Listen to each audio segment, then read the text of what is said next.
باب ذکر العشاء والعتمہ، عشاء اور عتمہ کے تذکرہ کے بیان میں ہے۔ عتمہ اندھیری رات، عشاء کو لوگ عتمہ بھی کہتے ہیں۔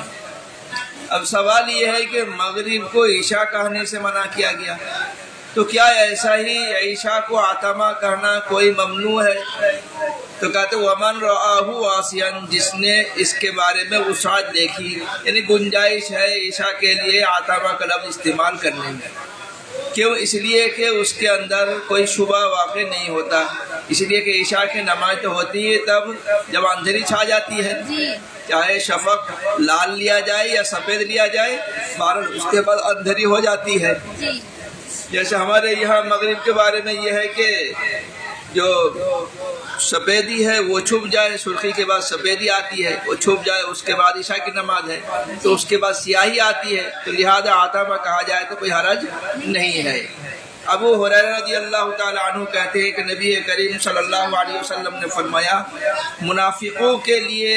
سب سے بھاری نماز عشاء اور فجر ہے۔ سب سے بھاری نماز کون سی ہے؟ عشاء اور فجر۔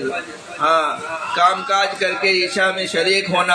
اور اس کے بعد بسترے کو چھوڑ کر کے فجر میں شریک ہونا بہت مشکل ہے ان کے لیے، اس لیے کہ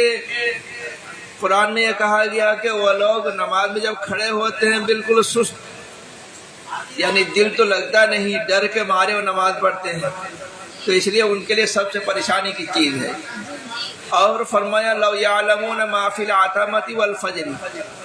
کہتے ہیں کہ اگر وہ لوگ عتمہ یعنی عشاء کی نماز اور فجر کی نماز میں کیا فضیلت ہے جانتے، تو حدیث میں ہے کہ وہ گھسٹ کر بھی آتے، یعنی ان کو اگر یقین ہوتا، یقین نہیں ہے ان کو، تو اس روایت میں ما فی العتمہ کہا گیا، عشاء کے لیے عتمہ کا لفظ استعمال کیا گیا، یہی ترجمۃ الباب سے مناسبت ہے۔ امام بخاری رحمۃ اللہ علیہ کہتے والاختیار ان یقول العشاء، پسندیدہ تو یہی ہے کہ عشاء کا لفظ استعمال کیا جائے۔ کیوں؟ اس لیے کہ اللہ تبارک تعالیٰ نے قرآن میں عشاء کا لفظ استعمال کیا، ومن بعد صلاۃ العشاء، یعنی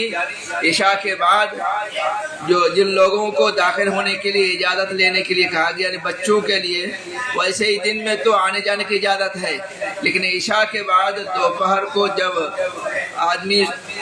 یعنی سونے اور آرام کرنے میں مصروف رہتے ہیں، اس وقت جانے کے لیے بچوں کو بھی اجازت لینے کی ضرورت ہے، بغیر اجازت کے گھر میں بچے بھی داخل نہ ہو۔ وَيُذْكَرُ عَنْ أَبِي مُوسَىٰ، ابو موسیٰ اشعری رضی اللہ تعالی عنہ سے مذکور ہے، كُنَّا نَتَنَاوَبُ النَّبِيَّ صلی اللہ علیہ وسلم عِنْدَ صَلَاةِ العشاء، عشاء کی نماز میں ہم نبی کریم صلی اللہ علیہ وسلم کے وہاں باری باری پہنچتے تھے، یعنی روزانہ نہیں، اس لیے کہ کوئی کام میں جاتے تھے اور کوئی رہ جاتے تھے، جو کام میں جاتے تھے وہ نہیں آتے تھے، جو رہتے تھے وہ آ جاتے تھے۔ فَآتَمَ بِهَا، ایک دن ذرا دیر ہو گئی، تو یہاں آتمہ کا لفظ آتمہ سے ہے استعمال کیا گیا۔ ابن عباس رضی اللہ تعالی عنہ، عائشہ رضی اللہ تعالی عنہ یہ فرماتے ہیں کہ آتم النبی صلی اللہ علیہ وسلم بالعشاء، ایک دن نبی کریم صلی اللہ علیہ وسلم عشاء کی نماز ذرا دیر کر دی، تو یہاں بھی آتمہ کا لفظ ہے۔ بعد نے عائشہ رضی اللہ تعالی عنہ سے روایت کی آتم نبی صلی اللہ علیہ وسلم بالعتمہ، ایک دن نبی کریم صلی اللہ علیہ وسلم آتمہ کے نماز یعنی عشاء کی نماز کو دیر کر دی، یہاں بھی آتمہ ہے۔ جابر رضی اللہ تعالی عنہ کہتے ہیں اللہ کے نبی صلی اللہ علیہ وسلم عشاء کی نماز پڑھتے تھے، یہاں عشاء کے لفظ ہے۔ ابو بردہ اسلمی رضی اللہ تعالی عنہ کہتے ہیں کہ نبی کریم صلی اللہ علیہ وسلم عشاء کی نماز کو مؤخر فرماتے تھے، اور میں نے پہلے کہہ دیا کہ مؤخر تب فرماتے تھے جب لوگ دیر میں آتے تھے۔ انس رضی اللہ تعالیٰ عنہ کہتے ہیں کہ اللہ کے نبی صلی اللہ علیہ وسلم نے ایک دن عشاء آخرہ کو دیر کر دیا، یعنی آخری عشاء، یا آخری عشاء یعنی عشاء کے دوسرا نام، کیونکہ بعض لوگ اس سے پہلے بات آ چکی مغرب کو بھی عشاء کہتے ہیں، تو اس لیے عشاء آخرہ بھی کہتے ہیں اس کو۔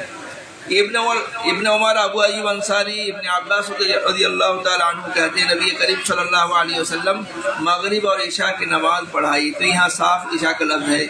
اس کے بعد جو لفظ ہے، جو روایت ہے، یہ عبداللہ ابن مسعود رضی اللہ تعالیٰ عنہ کا ہے، نہیں، یہ عبداللہ ابن عمر رضی اللہ تعالیٰ عنہ ہے، اس لیے سالم راوی ہے یہاں۔ کہتے ایک دن نبی کریم صلی اللہ علیہ وسلم رات کو نماز پڑھائی یعنی عشاء کی نماز، جس کو لوگ عتمہ کہتے ہیں، التی یدعو الناس العتمہ، یا عتمہ کا لفظ ہے۔ اس کے بعد نبی کریم صلی اللہ علیہ وسلم نماز سے پھیرے اور ہماری طرف متوجہ ہوئے اور فرمایا کہ اس رات کو تم یاد رکھو، ارأیتکم لیلتکم ھذہ، تم آج اس رات کو یاد رکھو، فإن رأس مئة سنة منها لا يبقى ممن هو اليوم على ظهر الأرض أحد، اس لیے کہ 100 سال آتے جو آج زمین پر ہے کوئی بھی باقی نہیں رہیں گے۔ 100 سال آتے ہی جو ابھی موجود ہیں 100 سال کے بعد نہیں رہیں گے۔ اس کے بارے میں بہت تفصیلات ہے کہ کیا مطلب، کیا یہ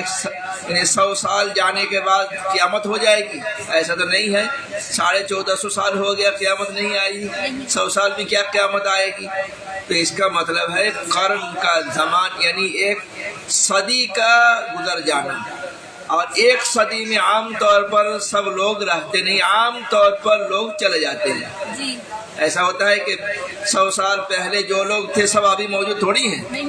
عام طور پر چلے جاتے ہیں، 2-4 آدمی رہ جائے اور شاد نادر، اس کا کوئی اعتبار نہیں ہے۔ تو نبی کریم صلی اللہ علیہ وسلم نے یہ فرمایا کہ آج جو لوگ موجود ہیں 100 سال بعد وہ لوگ نہیں رہیں گے، یہ فرمایا۔